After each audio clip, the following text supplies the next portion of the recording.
One Battle After Another is the latest Paul Thomas Anderson movie following Bob, played by Leonardo DiCaprio, who joins an extreme activist group calling themselves vigilantes who go out and perform violent actions in protest and support of political ideas they believe to be right. Bob will fall in love with a member of this group having a child and deciding to give up the activist life. That is until years later, all of that comes back up to haunt him. And that's all. Putting aside any spoilers, you guys, this will be a spoiler-free review, One Battle After Another. I'm gonna be honest with you, this is one of those movies where I saw the trailers for it, and although it had my boy Leonardo DiCaprio, one of my favorite actors working in Hollywood, and it was directed by Paul Thomas Anderson, yes, I know who that is. I saw a comment the other day that was like, does Chris even know someone like Paul Thomas? Who do you think I am? Okay, I sit down at home, get a glass of wine, put a monocle in my eye, and I watch cinema from time to time. Of course, I know who Paul Thomas Anderson is. I guess that's my fault, though, for like twerking and doing cringy things on camera. You would not think I would know who he is, but I know. But no, I really like this director's style and way he goes about telling a story. I think one of the early films I ever saw of his was Punch Drunk Love with Adam Sandler, and I was so blown away by that as a kid. And Boogie Nights, There Will Be Blood. I enjoy a lot of what he does, but even most recently, Paul Thomas Anderson movies haven't exactly wowed me, or I haven't been able to connect with them in the way I have with his previous films. Movies like Inherent Vice and Licorice Pizza, I just thought they were okay. I don't necessarily think they were bad movies, but I didn't come out loving them the way I had hoped. And so getting back to like the trailers for this, I thought they looked like a chaotic, random, weird mess. I'm like, what even is this about? What's going on? Pregnant lady shooting a rifle? Huh? That's not even a rifle. This is like an AK or something. I don't know my guns, all right? But I was going to check it out either way because I love Leonardo DiCaprio. Really want another Paul Thomas Anderson movie to hit. And also, when you even find out the subject matter that this movie's tackling on, given the horrible and extremely divisive things that have currently been happening in our political landscape, you would think this is just not a movie that should be released today. It's just going to cause too much controversy and annoying discourse. After having seen it, nah. Everybody needs to check this thing out, have a bit of a laugh, and relax a little bit, man. I loved One Battle After Another, and let me tell you, I think it was probably a good thing those trailers were chaotic, random, weird mess, because the movie itself is a chaotic, random, not mess, but definitely weird. All of it, though, completely makes sense in the context of the film, and the story had me glued in. Let me start off with some of the things I really liked about this. For one, it is Paul Thomas Anderson's direction. This is exactly the kind of movie that made me fall in love with his filmmaking. He has this really great pace and style that once he grips you in with whatever story he's telling, then it is just holding on to you and not letting go until you get to the end.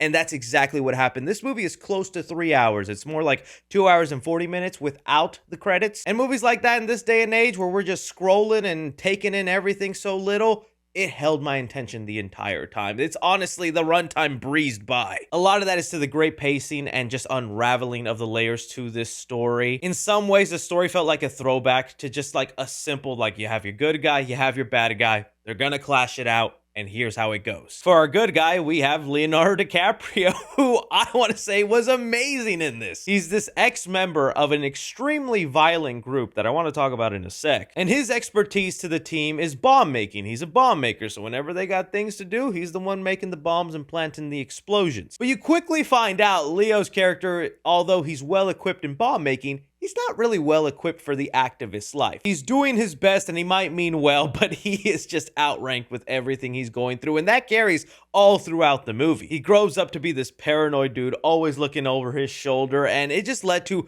a lot of great comedic moments. Leonardo DiCaprio's frantic energy is so infectious to watch. There's moments where he's like trying to outrun the police and cops, specifically a rooftop scene that gave me one of the biggest laughs I had this year, and honestly, that goes for the entirety of the movie. This is one hilarious comedy. But it's not just the hilarious laugh out loud moments of this movie. The story is also genuinely riveting. A big chunk of it is Leonardo DiCaprio trying to save his daughter and get away from law enforcement, along with Sean Penn, who has a vendetta against them, and all of that. Like, it actually is edge of your seat / suspenseful to see unfold. I am going to be one of the people calling this one of the best movies of 2025. Not sure if I want to call it the best, because I think I still have Sinners up there. But sometimes when you put a label like that on a movie, that signals to some people, oh, so it's kind of a slow burn, real philosophical, deep character study kind of.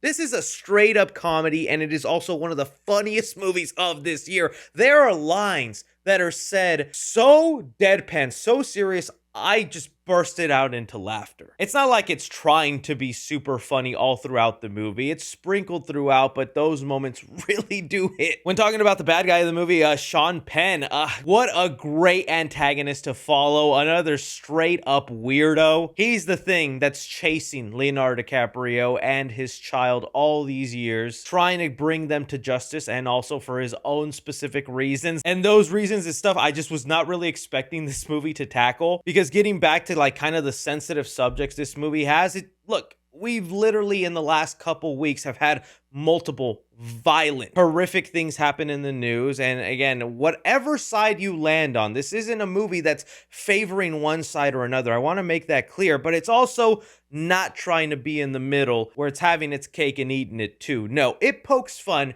at both sides. And that's what this movie brilliantly tackled, is bringing up a lot of those things that like you don't even want to bring up with a family member or a friend, because it'll cause a debate. It'll cause others to interpret your words and mend them in a way you don't want. Like even some of you right now are watching this video and super analyzing every word I say going, well, which event did you find most horrific, Chris? Who are you really? What are you trying to tell us? And that's kind of the stuff where like people feel like they're walking on eggshells and everything is so touchy and go, and we go to the cinema to escape, right? With one battle or another, the first 10 minutes in, I was like, oh, this isn't going to be escape. This is going to be a reminder of all the horrible things currently going on.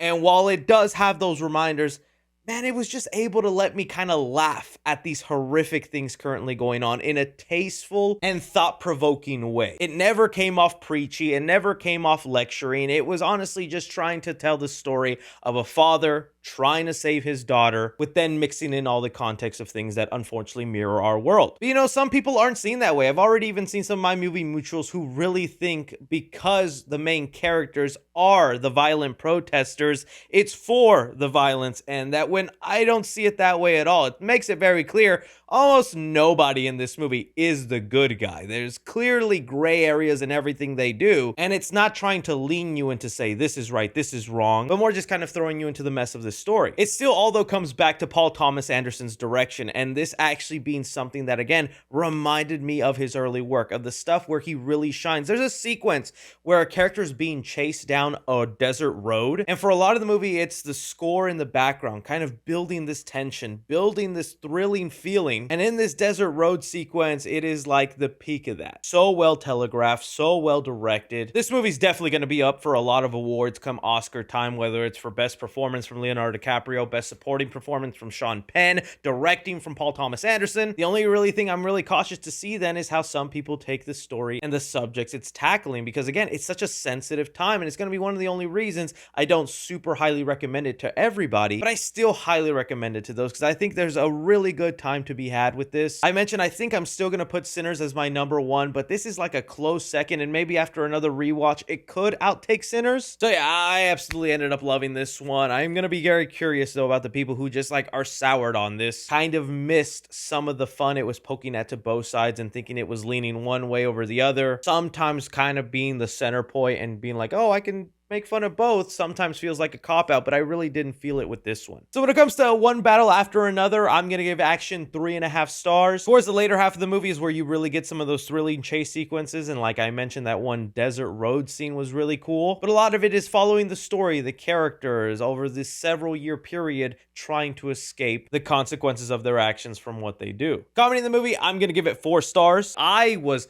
laughing so freaking hard at this movie. Maybe I don't want to oversell how funny it is, but the moments that were funny in this movie had me out loud bursting. There are going to be unspeakable lines I'm going to quote for this movie once it finally releases and everyone watches it, but I think a lot of us will have different lines we found the funniest throughout the movie. Drama in the movie, I'm going to give it 4.5 stars. I was really invested into the story. Like I said, the trailers just painted a chaotic, weird picture, and while the movie is still chaotic and weird, All of it flows together so well. It is presented in a very digestible way. You know who you're kind of rooting for, who you're going against, and then the moral gray areas of everything that happens in between, while also being a great commentary of everything happening in our society now without feeling preachy or like it's beating you over the head with a message. No, it's honestly just trying to entertain you. Suspense the movie, I'm going to give it 4 stars. I guess just with the length of the movie, some will find slump areas, but I think the movie always moves at such a frantic, quick pace. It manages to keep you in that suspenseful state. Horror in the movie,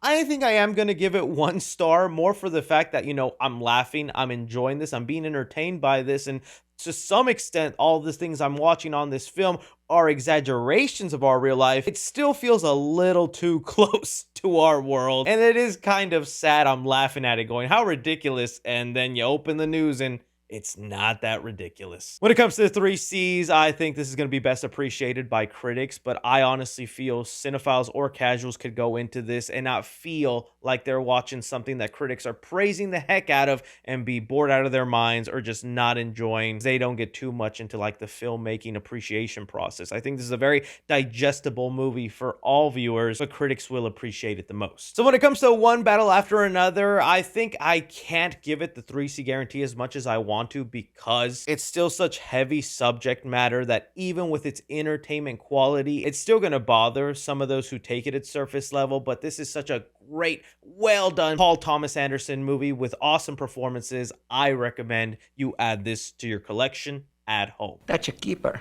Yes. Again, that's just my opinion on one battle after another, guys. I'm going to be really curious to hear what you thought about this movie. Were you like me watching those trailers going, what the heck is this? And then were pleasantly surprised with the film once it came out? Or do you think I'm being wrong and that no, the movie does heavily lean one way or another and it is offensive?